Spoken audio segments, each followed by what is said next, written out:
to The Hypnotist, the show that gives you inside access to cutting-edge hypnosis with real clients facing genuine issues.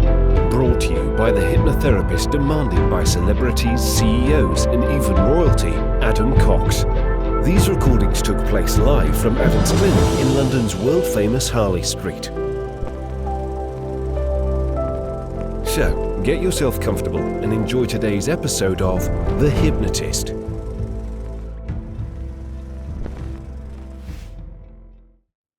Hi, it's Adam here, and even though it is April the 1st as I record this, this is not an April Fool's episode.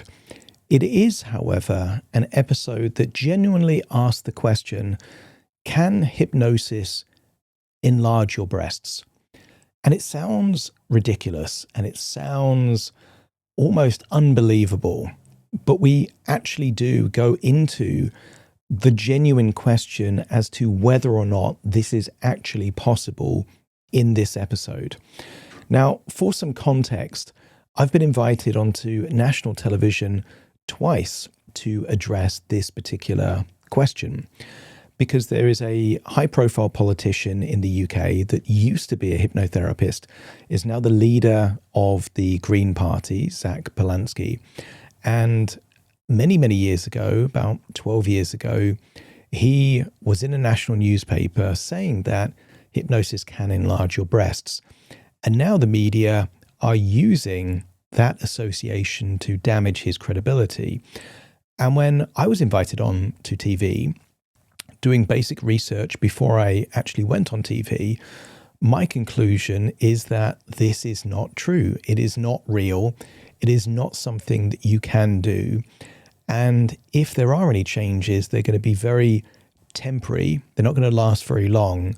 And that it is unethical for a hypnotherapist to actually say that hypnosis can enlarge your breasts. Very soon, you're going to hear and see the two TV interviews where I state that. I say that hypnosis can change your belief systems. It can't change your biology. And if hypnotherapists could really enlarge your breasts, why am I not seeing more hypnotherapists actually do it? And having a podcast about hypnosis, speaking at all the conferences, I know lots of hypnotherapists. And up until actually the interview that you're going to hear with Rob Degrof, you're actually, I would say, I didn't know any hypnotherapists that actually credibly thought you could do this. But because I shared these clips of me being featured on TV with my audience, and I'm connected to so many hypnotherapists, one credible hypnotherapist did reach out to me. In fact, a few, but one was very passionate about it. And I know Rob. He also speaks at a lot of the conferences that I speak at. He's a credible guy. He's not the kind of person that says stuff just for attention or exaggeration. And I'm one of these people that I don't like just holding a belief system without hearing the other side of things.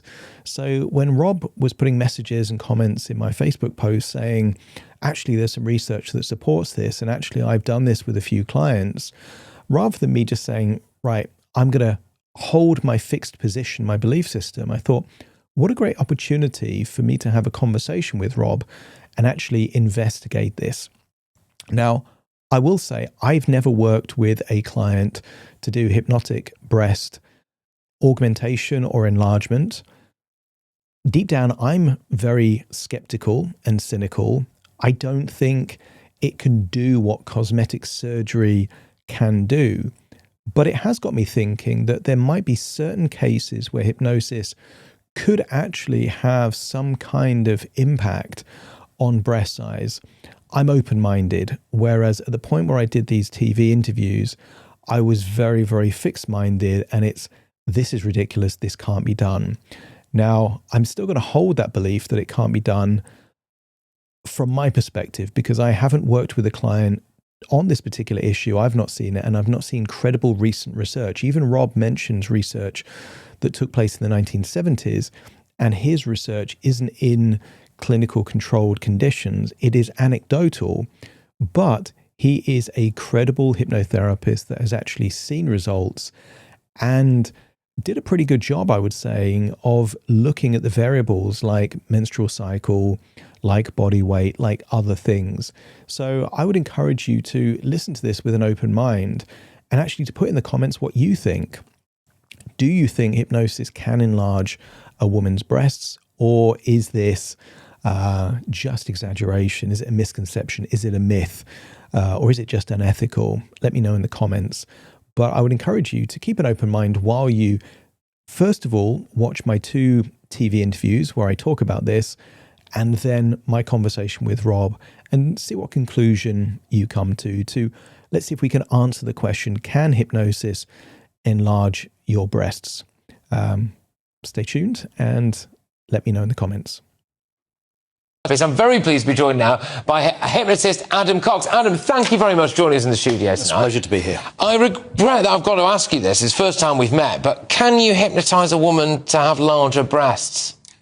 Unfortunately, not for very long. I think the studies that have investigated this have looked at how hypnotic suggestion can influence female hormones, and that can temporarily, very temporarily, change the breast size, but it doesn't last very long. And I think the headline that was attributed kind of gave the idea that you can actually have breast enlargement without surgery. Yeah. And I would say that would be an unethical thing to say, because it gives the idea of permanently larger breasts over a long period of time, and that absolutely can't be done with hypnotherapy. But so you're saying that it can essentially be done on a short time scale?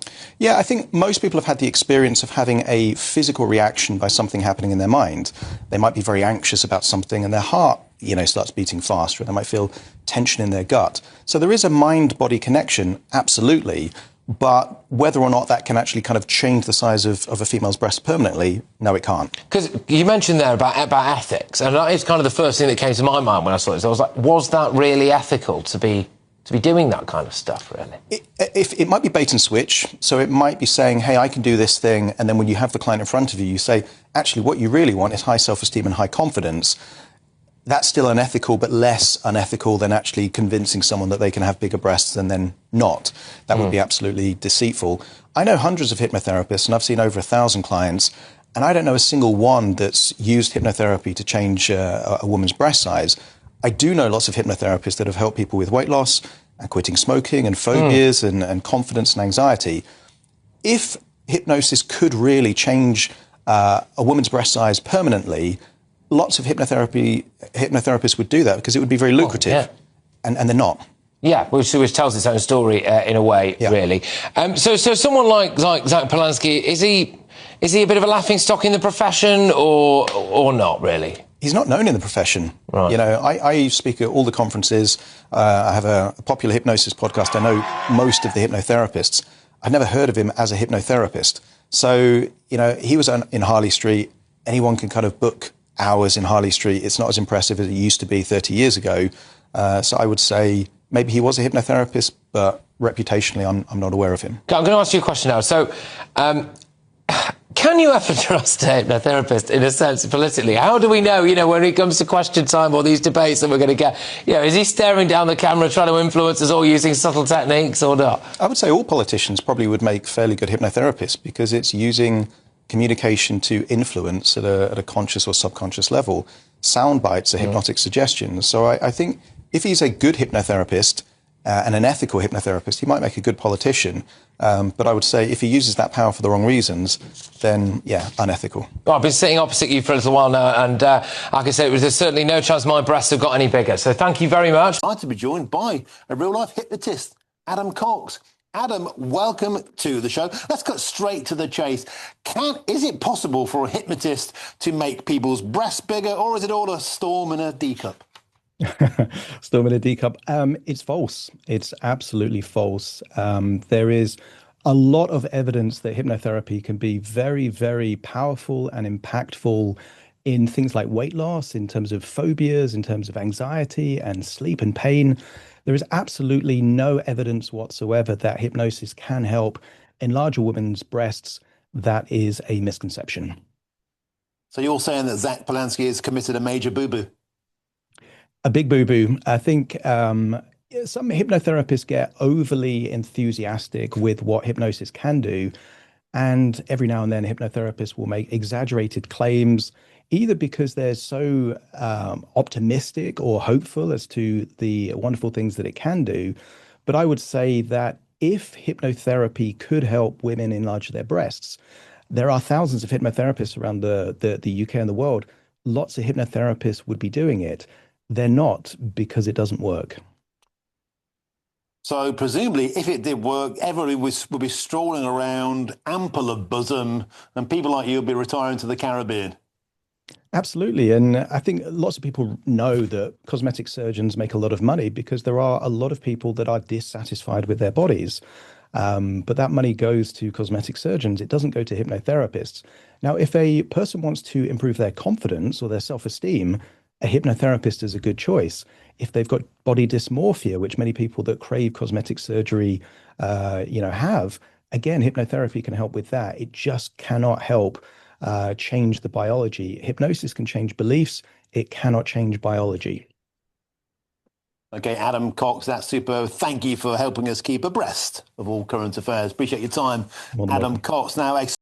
Hi, it's Adam here. And on today's episode of The Hypnotist, I'm joined by a guest hypnotist to talk about a topic which some consider quite controversial. I'm joined today by Rob Degrof. Rob, welcome. Hello, guys. Good to have you on the show again. I think it was around about a year ago we last had you on the show, just in the run up to the Irish hypnotherapy, and you were talking about energy and I saw your presentation, and I'm going to pronounce it wrong. Qigong. Qigong, hypno Qigong. Yeah, Qigong. And fantastic presentation. And that morning I kind of did that kind of workshop with you, and I felt amazing. So for those people that aren't familiar with Rob, could you give us a bit of an intro to you? Yeah, so I'm Rob. Degrof is actually how you pronounce my last name, but in the English speaking world, they always pronounce it like Degrof. So, but I'm from Belgium. I live also in Belgium, and I also live in Bulgaria. I travel a lot, teaching hypnosis, speaking at conferences. And I have a hypnosis center in Belgium. So I'm actually leading a team of hypnotherapists in Belgium. They have practices in different cities in the Flemish-speaking part of Belgium. So I still see clients, but only online anymore because I'm traveling too much. And at the moment, I'm also in Bulgaria. So after this podcast, I have a client, but an online client. I teach in Belgium, in my school in Belgium. There I train newbies, people who want to become a hypnotherapist. When I travel, it's more master classes for seasoned hypnotherapists, teaching the Jeffrey Stevens protocol, for example. Jeffrey was my mentor. When he died, his family asked me to keep his legacy alive. So that's one of the trainings that I do regularly when traveling. And of course, I have my own protocols and systems. And recently, I'm working on that hypno qigong thing that you just mentioned, that we talked about in the previous episode that we recorded. That's actually what I'm doing. I'm creating a lot. I'm a creative thinker, and that's for me really important. I'm not a guy who wants to do I used to do that, like 5-6 sessions a day for 5 days a week. That's not my thing. I like to stay in touch with the clients and still see clients. But I don't want to be just a therapist and just doing sessions. I have members in my team who are interested in just doing the sessions and then not the marketing, not building new stuff or writing books. So they do that, and I run the business and I teach a lot and create a lot.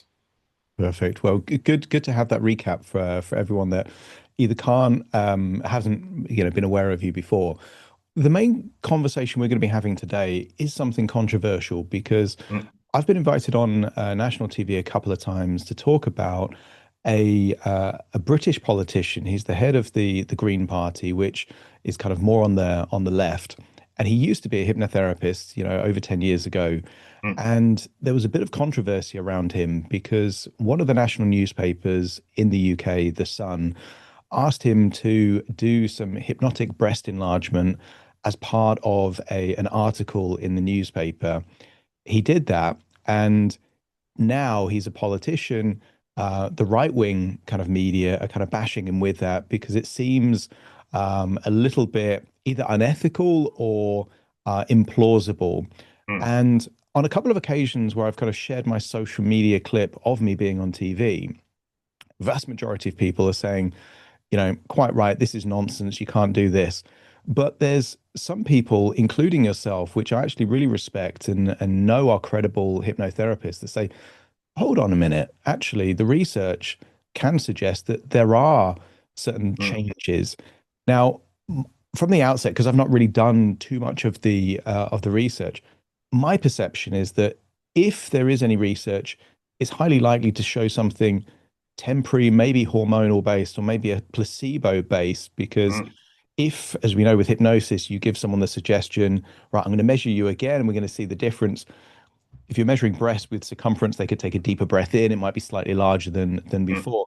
That was my perception. But like I say, I've not really done the research, but it seemed like you have done a bit of research and looked at some studies in the 70s. What does the research say when it comes to using hypnosis for breast enlargement?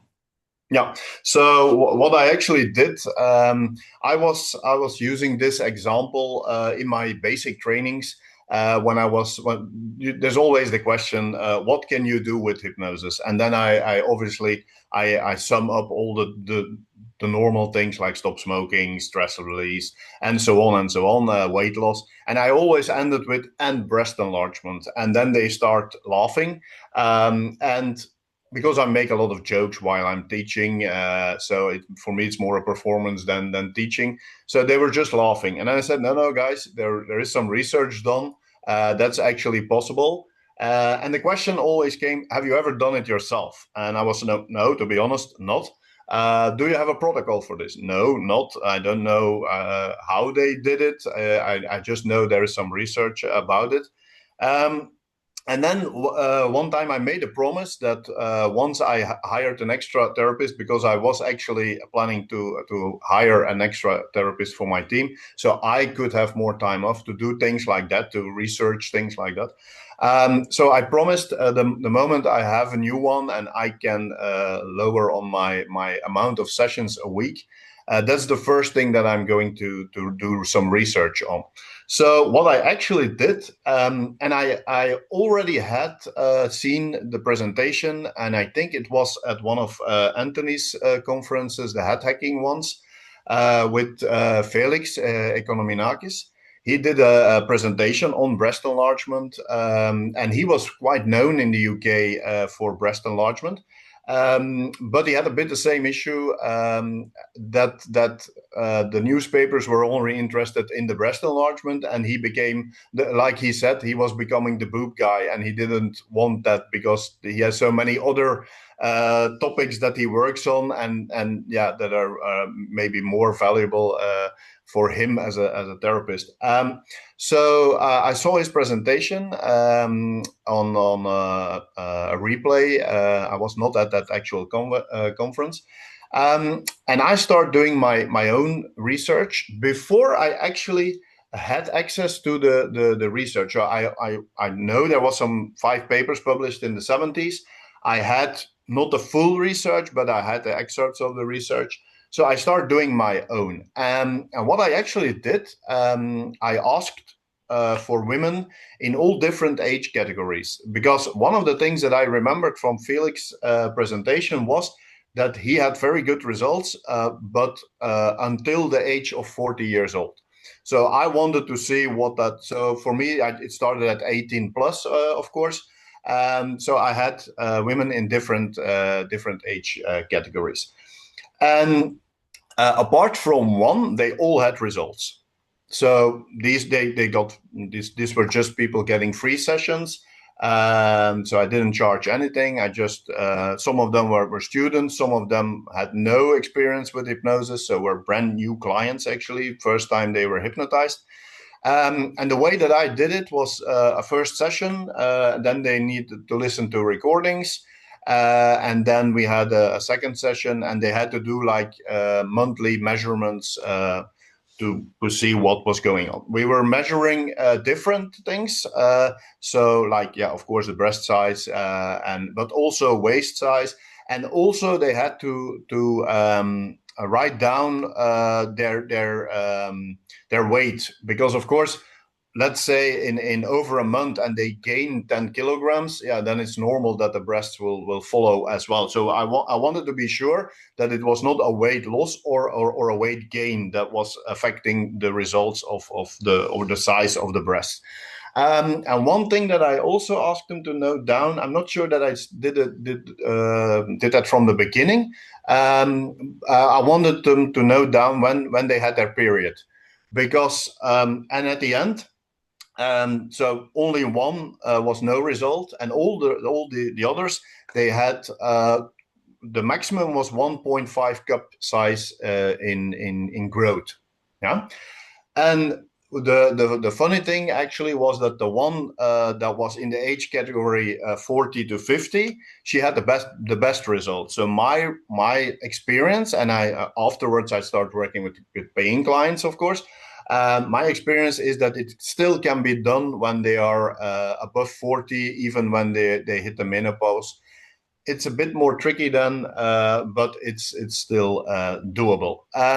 One thing that came out from my research, or from my test sessions, actually, I prefer to call it more it was actually, I used these sessions to create my protocol. That was it was not an official research, of course.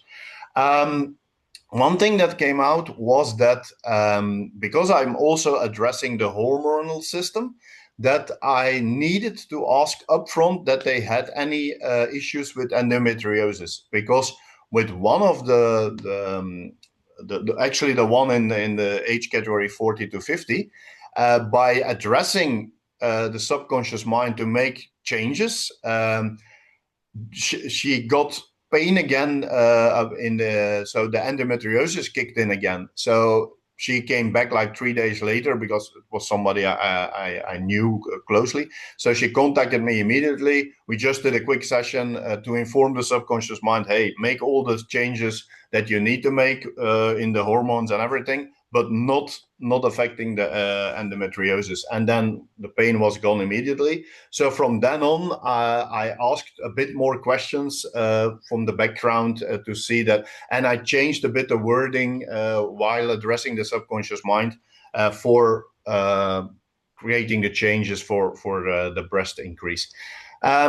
The good thing, actually, what I find, that's also what I've written in my book about the breast enlargement, is that I only got access to the actual research. I found 3 of the papers. I actually found the complete papers, and the things, what the results were almost similar with my results. So the approaches were a bit different, but not all that. Of course, they were using also audio. In most of them, they were also using audio as well. In one, and I found that really funny, actually. In one, they had a control group. So in the one, so they were hypnotizing a group of people, and one group got the actual suggestions about breast enlargement, and another group was just hypnotized without any suggestions about breast enlargement. So that was a control group to prove that it was not the hypnosis doing it, but the suggestions doing it. So I found that really funny, because normally in hypnosis, there's no control group, because, yeah, they know that whether they are hypnotized or not. So, but in that control group, they just didn't give any suggestions about breast enlargements. And of course, they didn't have any increase. And the group that got the suggestions got increase. And one of the things that I also found really special in the research that I've done myself, and the one that I read, is in one they did some follow up as well. In the other 2, there's not much follow up.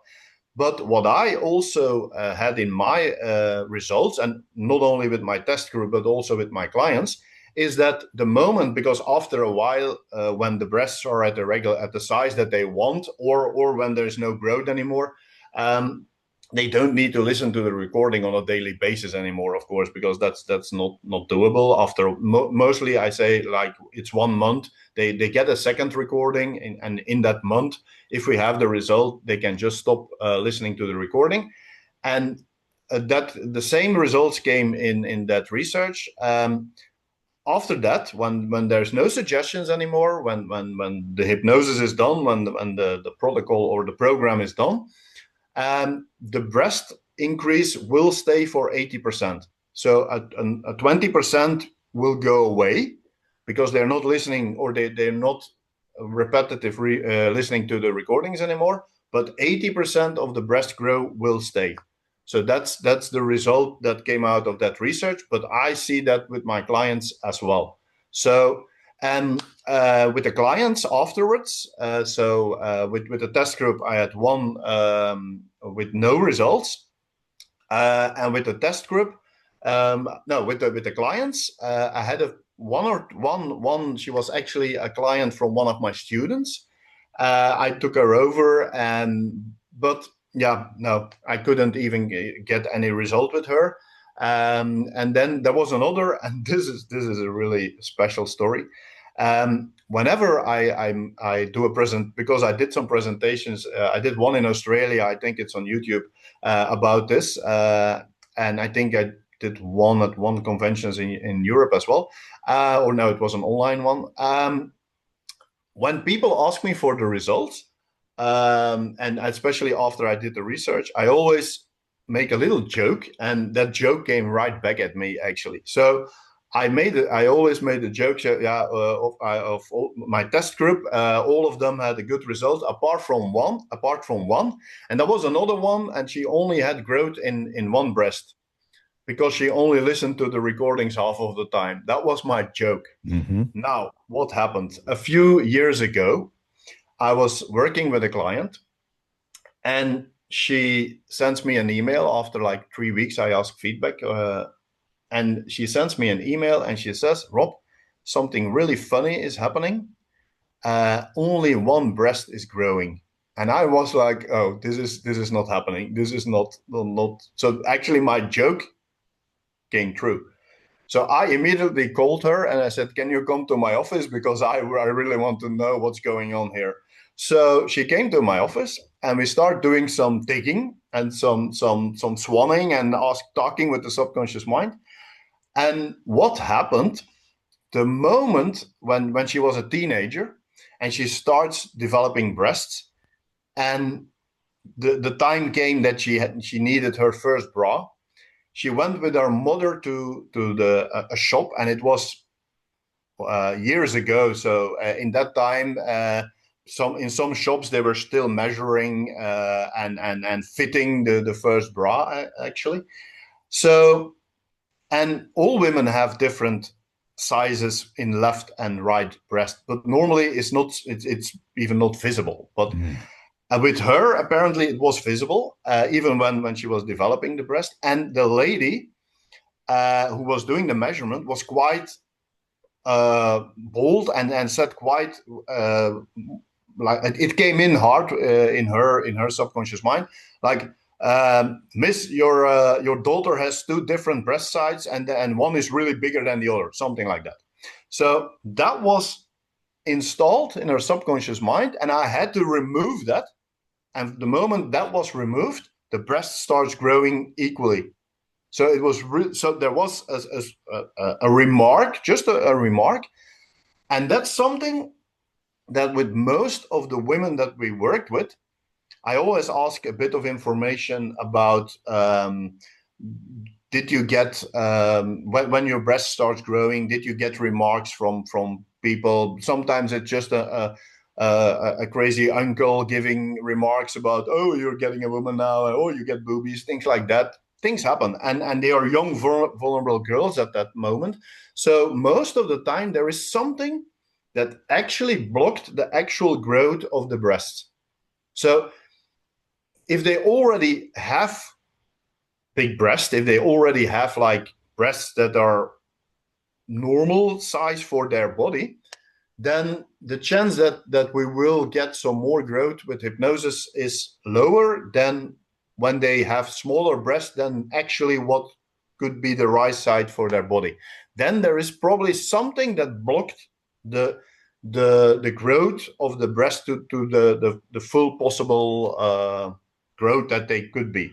So going from somebody who has like a slim figure and has already a C cup, and then she asks me to go to a D cup or even bigger, it's probably not going to work, because the way that I address it to the subconscious mind is that I ask the subconscious mind to do it on a safe way, of course, a healthy way, and that it's possible in what way whatsoever. So there is never like a guarantee that the subconscious mind will do it.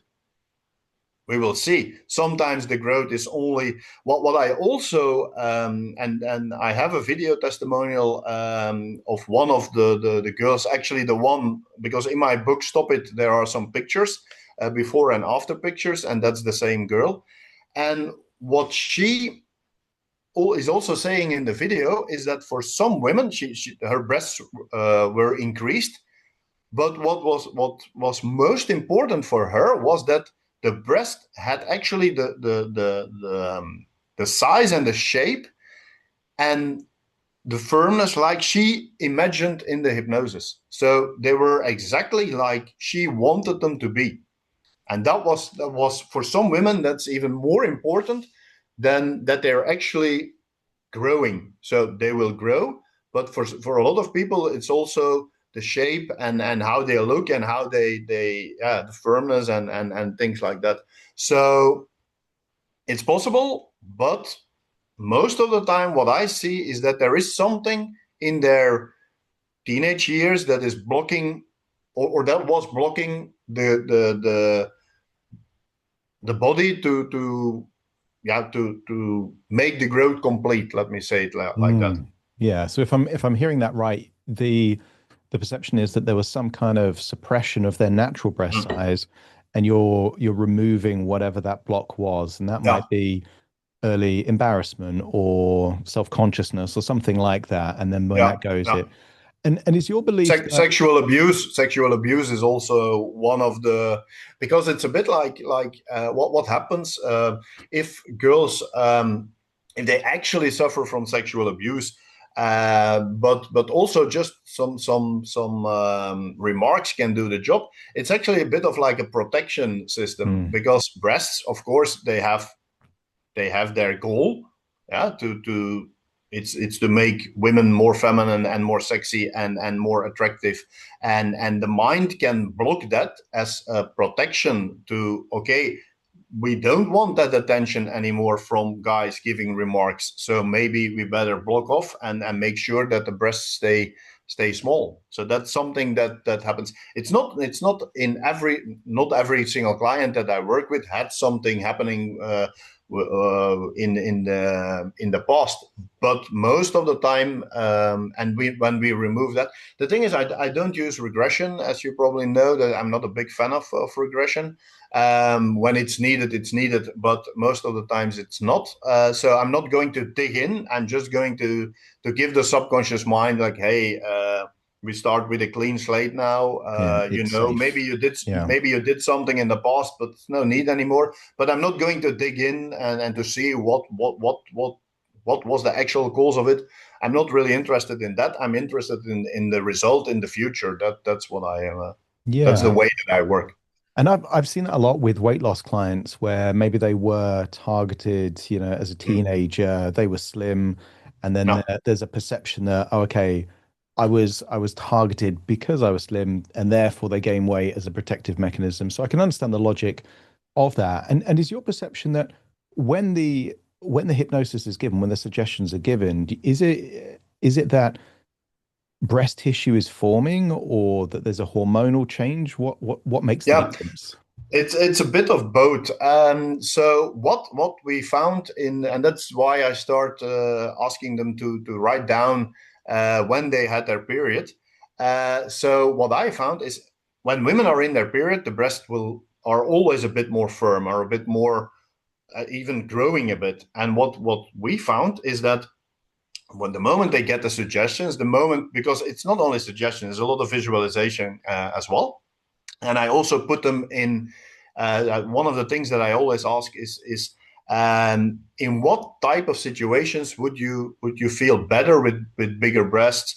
A lot of one common thing that always comes is, oh, then I can dress up more nicely. I can wear dresses with some more cleavage and things like that. So that's what I also had a bit of future pacing. See yourself with that nice dress going to a reception or a present or a meeting, whatever, or a dance.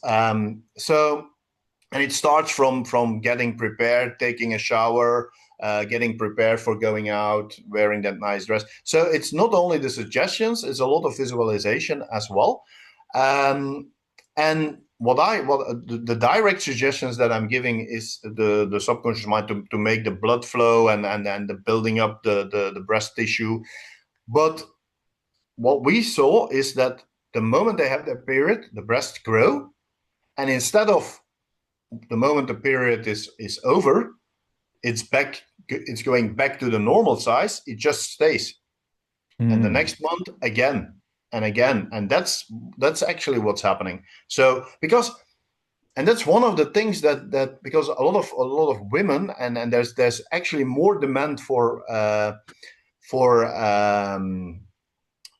I can't get on the word in English now. Decreasing breast size. Yeah. There's much more demand for, and every time when I do a talk like this or a presentation on this topic, the question comes from the room from women. Hey, can you also decrease breast size because I have back pain because my breasts are too big and it's affecting me. I can't run, things like that. And there's no research done on that. You find some hypnotists selling recordings for that, but I'm not sure that's. I'm actually a bit the same like you. I don't believe those things unless I've done it myself. I had the same with breast enlargement. I was also a non-believer. I want to see it. I want to do it myself, create something, and then see the result with my own eyes. And so with the breast, and I had planned some research on that, but then COVID came and I had other things to do.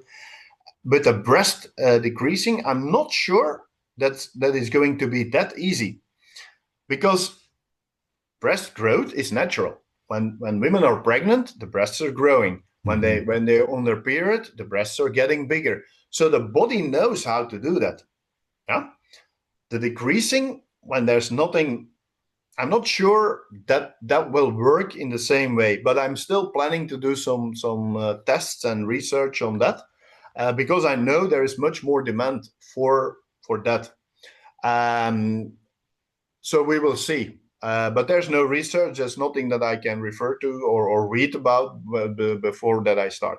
So, and a question that I got a lot from men is, does this also work for penis enlargement?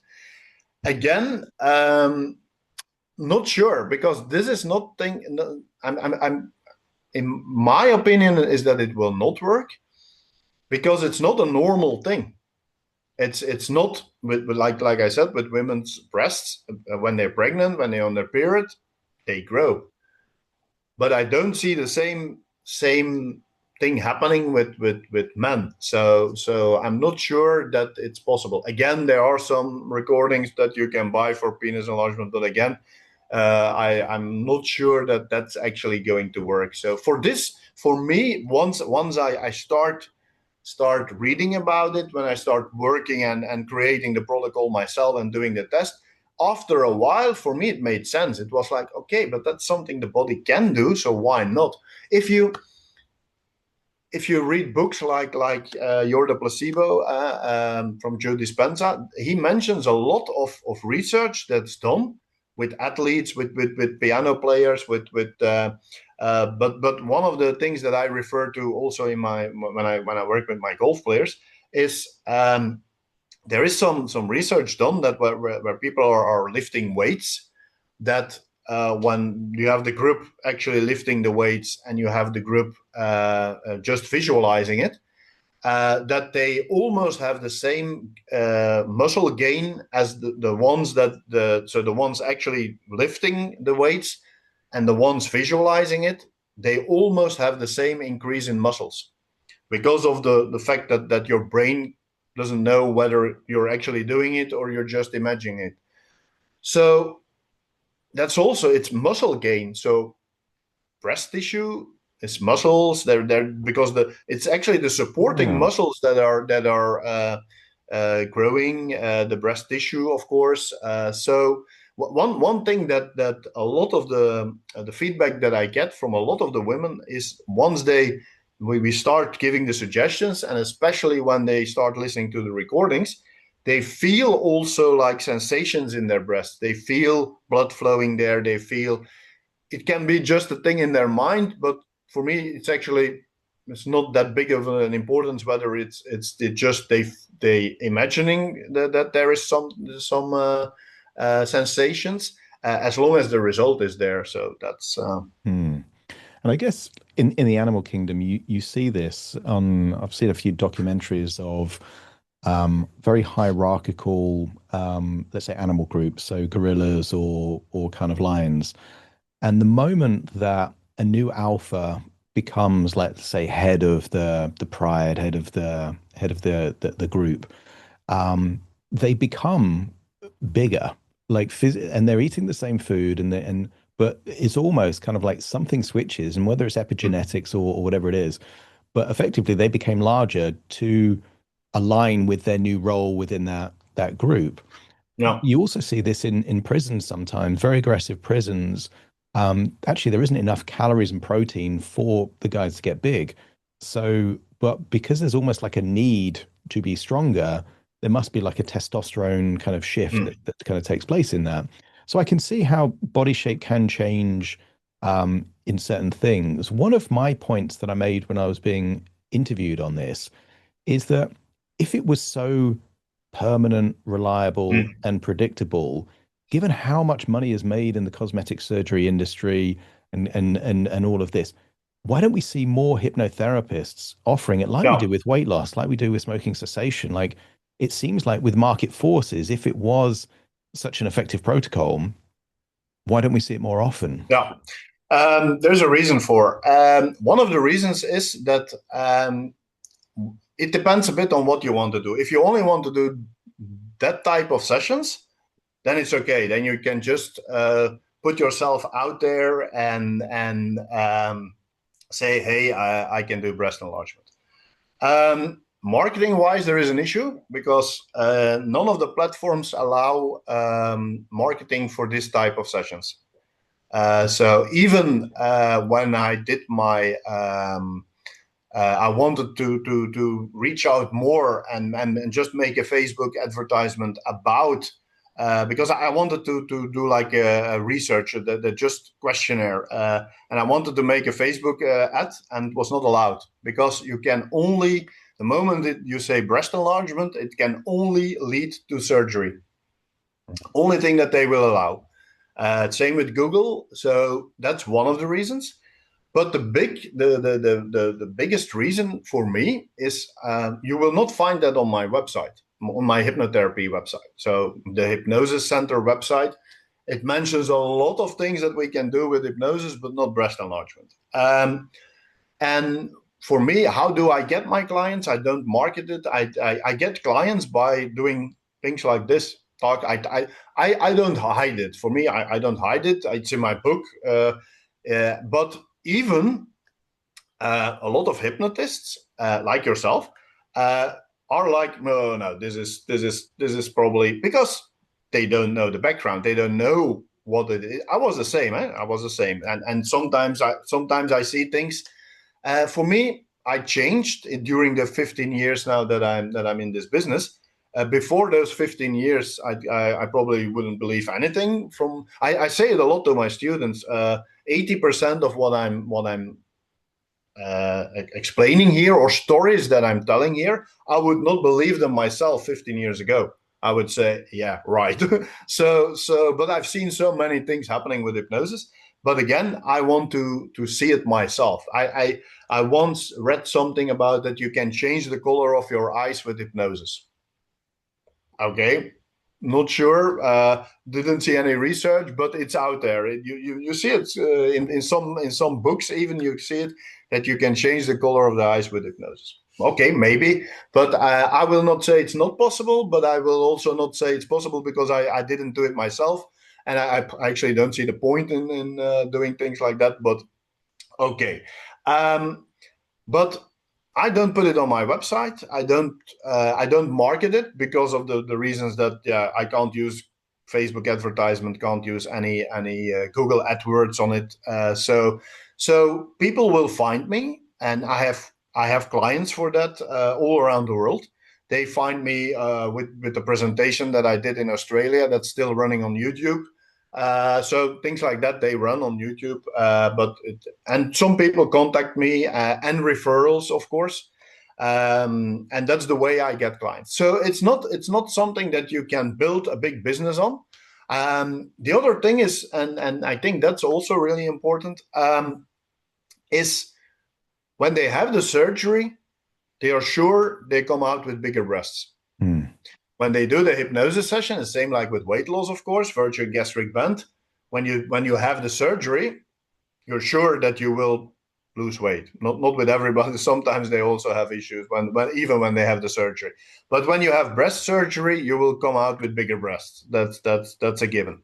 With the hypnosis, there's always a chance that it's not going to work. So there's no guarantee with that. Yeah, so it's less. It's so less that's one of the certain. things. And I guess it But takes of course, longer as well, because if you're saying it's the menstruation that is the catalyst for growth, then it's going to take place over months, and therefore, yeah. It's not like this, of course. No. yeah. And I guess that would be the difference between liposuction and kind of hypnosis for weight loss. Yeah. Like it takes place over a longer period.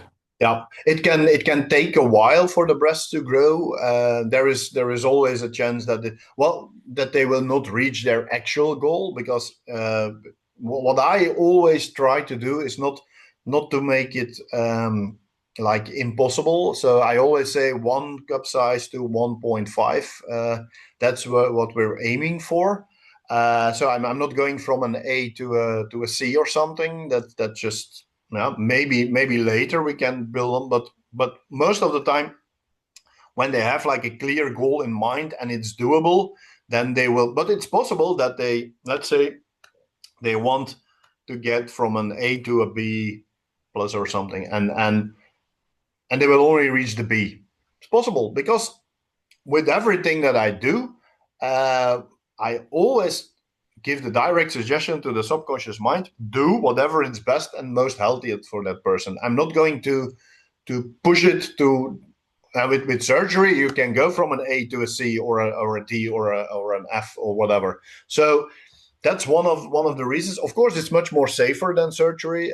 So that's one of the things that you could market on. But again, then you have to do it with only putting yourself out there. And the thing is also, the reason why it's not on my website is because when you even have to convince hypnotherapists that it works, just imagine a regular client going to your website for weight loss or stop smoking or a phobia or maybe a bigger issue.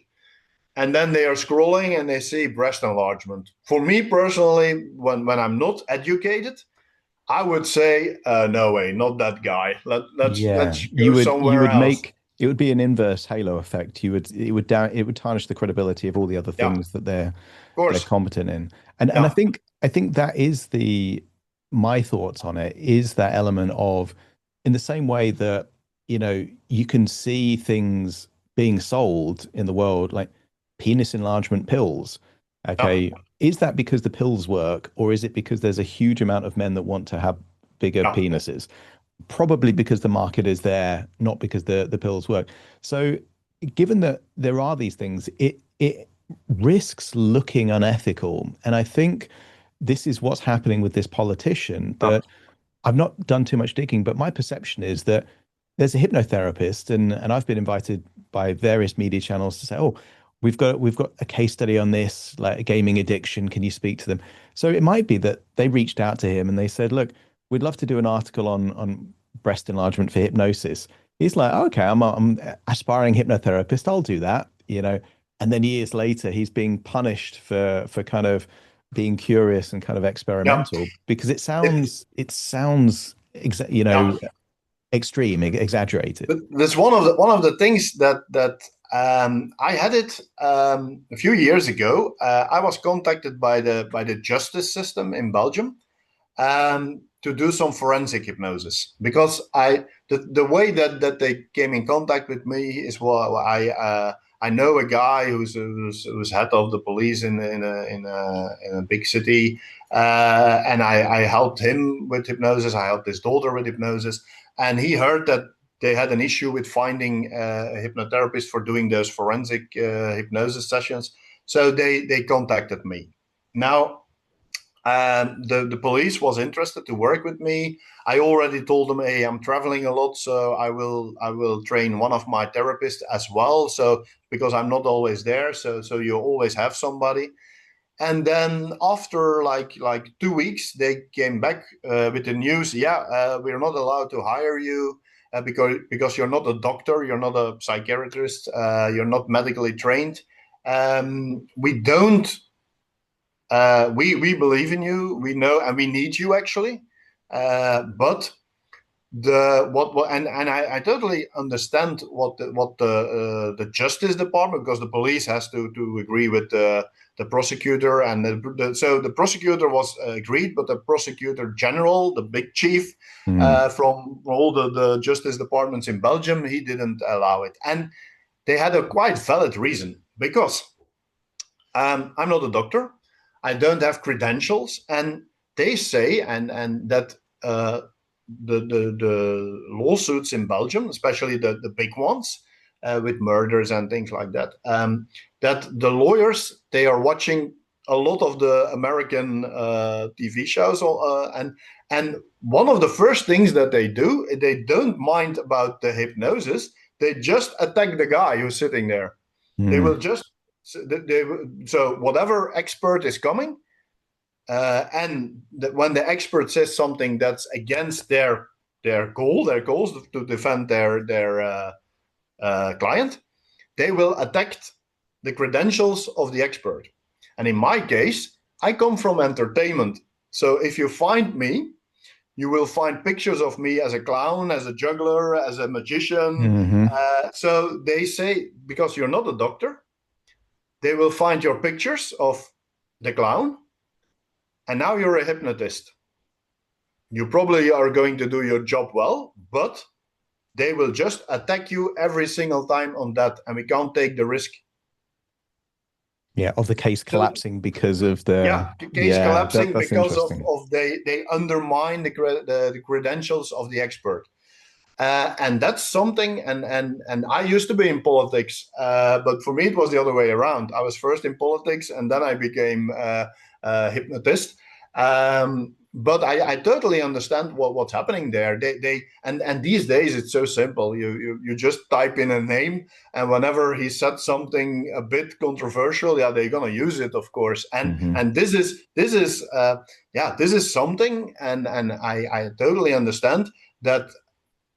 The moment you put it out there, and nobody and people are not educated about the fact that it's actually possible, then they just put it out there, and it will take his credibility down. That's one of the reasons why Felix and other guys also stopped promoting it, because they didn't want to be seen as the boob guy.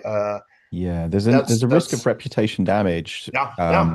You know, which I understand, because Felix, when I think of Felix, it's the kind of fussy eating kind of things that I kind of know him for. That's what he's known for now. But and that's what his goal was to help people with those more complex things like eating disorders and things like that. But of course, it's the way that papers work is, like you said, and I don't know what that was the case for that politician, but it's much easier to get in a newspaper with saying, hey, I can enlarge boobs, than instead of, hey, I can help people with this and this mental issues. Yeah. Yeah, because if it's you enjoy, and surprising. especially the sun Sensationalism. and that kind of, what do they want? Yeah, they want a big title. Hypnotist can enlarge boobs, or hypnotist can help you with your anxiety. Well, so that's how newspapers work. That's how media works, and yeah, they just want to stand out. So they need things like that, and that's the easiest way to get covered, of course. And yeah, that's. But it's the same with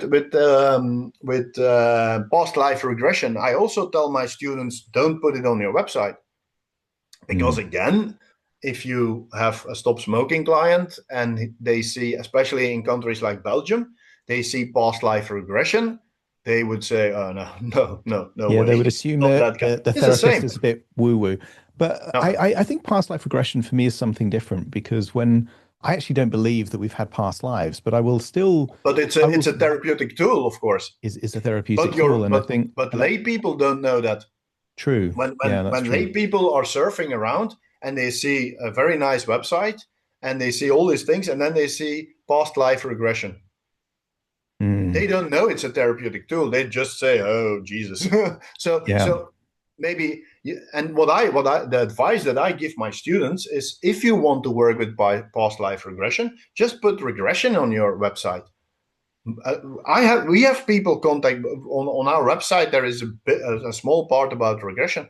We have people contacting us. Hey, can you do past life regression as well? So people will reach out if they see regression. They will reach out. So the let's say the 20% who believe in it and are interested in working with past life regression, they will find you anyway. But the 80% or even bigger group that's probably not believing in it and might see you as a fraud, you're just blocking them because of that thing on your website, because of breast enlargement, because That's of fair. past life regression. So I always give the advice, don't put things like that on your website. If they need you, they will find you. And that's how I go with the breast enlargement. For me, it's not the big thing that I want to make money with. People will find me, and then I do a session. And sometimes I have like 5 a year. Sometimes I have more. Sometimes I have none, because I'm not marketing it.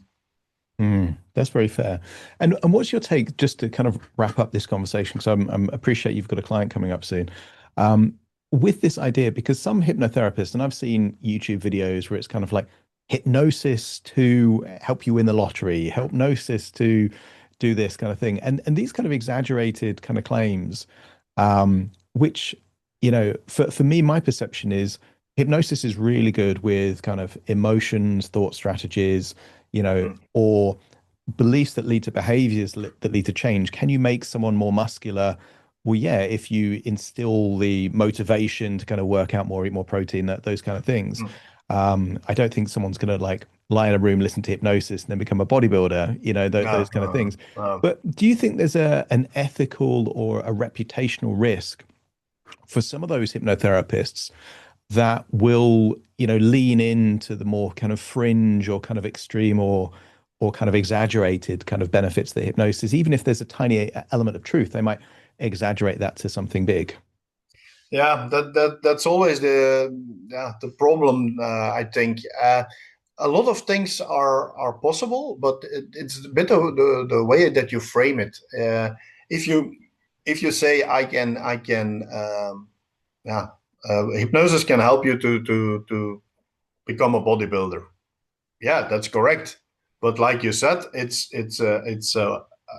different aspects that we will work on. It's not the hypnosis that's going to make you a bodybuilder. But it's a bit the same with weight loss.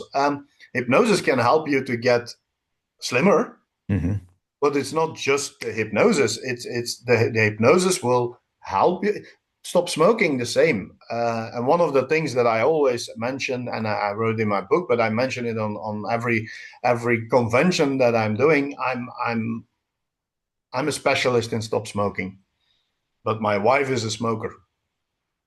So can hypnosis help people to stop smoking? Yes, if they want to become a smoker. It's not a hypnosis doing it. The hypnosis is just a tool to help you to reach your goal. And I think that's what and of course, when you frame it the way that hypnosis is doing it, then it might be misleading. And with those things, especially with those things that are like a bit more like the things that people maybe don't immediately believe. Okay, stop smoking. Everybody knows that hypnosis is one of the ways to become a non-smoker. So if you put things out there, you have believers and you have non-believers, of course. But if you put things out there that are not so common, then it might do not a good job for the hypnosis business in general. And that's one of the things that I say, don't promote breast enlargement, because you will put more people off than you would gain clients with it. And the ones that really are looking for something like that, they will find you. So yeah, always be careful with putting claims out there, I think. Yeah, or at least articulate, because I mean there is a strategy to win the lottery. You buy every lottery ticket. You know, there's several people of in the course. world that have done that. But Yeah. if you have the hypnosis track, which is hypnosis to win the lottery, I think people are thinking it's a manifestation thing rather than, okay, take out a loan, buy every lottery ticket and win the lottery. But So I had clients coming in for that. I had clients because with us they can just book a session. I don't know upfront what they're coming for. And I had somebody coming in and he said, okay, you need to make sure that I will win the lottery. I said, okay. So, and then again, of course, he knew that the hypnosis was not going, but he just wanted to have the right mindset and yeah. okay, but as long as he feels good with it, okay. But I'm not going to put that on my website, of course. Yeah, for But me, the ethical line is to kind of empower the client without mismanaging their expectations. I had a client with breast cancer, and she said, "Right, I want to work with you for hypnosis, so that I feel like healthy, that I'm healing." So I mean, they're all on my podcast, but I put a disclaimer saying that this hypnosis was to empower the belief systems of the client. You know, it's not a claim that hypnosis can cure cancer. And yeah, I think, you know, that element of, you know, for a hypnotherapist, particularly more well-known hypnotherapists like us, I think there is a duty to kind of not just kind of have the big headline kind of things like hypnosis does this, but actually maybe spark a conversation like we're having, which is why when I saw that, there's a lot of, particularly on social media, binary thinking, this is right, this is wrong. Actually, where you learn is, but you have a conversation like we're having now, and you think, okay, give it some nuance, give it some context, and you can see actually, in under certain circumstances, maybe it could, and why is this? That's much better than this is real and this yeah. works and this doesn't. It's a bit the same like with the discussion on past life.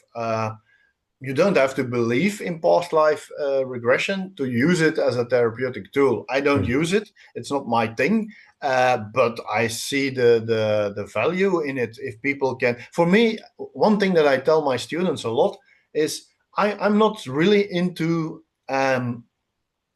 having a protocol or something that I fully understand, and there's a lot of research done. I want to see results. If I tomorrow find a system that I can put my client on a chair and I walk 3 times around the client and the client issue is gone and they have reached their goals, why would I not do it?